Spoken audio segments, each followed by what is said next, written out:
आम्ही तर नुसते भाडेकरू आहोत. नमस्कार मंडळी.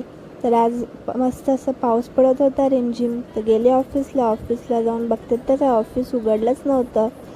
आणि नंतर ऑफिस ओपन झालं, पण शनिवारचा जो प्रॉब्लेम होता सर्वांचा तो काय अजून ठीक झाला नव्हता. मग शेवटी 1 वाजेपर्यंत सर्व व्यवस्थित झालं. सर्व कामं आटपली आणि निघाली घरी. तर घरी येऊन बघते तर काय महाराज एकदम मस्त असे झोपले होते रॅकेटवरती डोकं ठेवून. त्यानंतर जेवणामध्ये बनवलं मस्त असं सोयाबीन मसाला. जेवण करून घेतले. खूप टेस्टी झाला होता. रेसिपी हवी असेल तर यूट्यूबवरती याची रेसिपी आहे. मग काय रात्री झोपायची तयारी केली तर बघते तर काय सिम्बा महाराज एकदम जाऊन माझ्या उशीवरती जाऊनच झोपला. जसं काय जणू ह्याचंच घर आहे. आम्ही तर ह्याचे भाडेकरू आहोत. एकदम महाराजासारखा माझ्या उशीवरती जाऊन झोपला.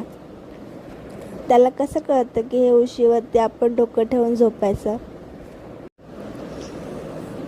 बेडवरती त्याला झोपायचं असतं, त्याला खाली झोपायचं नसतं. एकदम असं जसं काय याचंच घर आहे आणि आम्ही त्याचे नोकर असंच फील करवतो. मस्त खायचं पियायचं आणि झोपायचं. आणि प्रेम तर अजिबात करून देत नाही. जवळ घेतलं की नुसता चावतो, नख मारायला घेतो. पण किती त्याने नख मारले, चावायचा प्रयत्न केला तरी पण आम्ही त्याच्यावरती काय प्रेम करायचं सोडत नाही. आहेच तो तेवढा क्यूट. बघा कसा टेकान देऊन झोपतोय. जसं काय ह्याचंच घर आहे आणि आम्ही त्याचे भाडेकरू. असो, तर असं होता माझा आजचा दिवस. व्हिडिओ आवडला असेल लाईक करा, शेअर करा, फॉलो करा आणि यूट्यूबवरती बघत असाल तर सबस्क्राईब नक्की करा. भेटूया पुन्हा एका नवीन ब्लॉगमध्ये. तोपर्यंत बाय.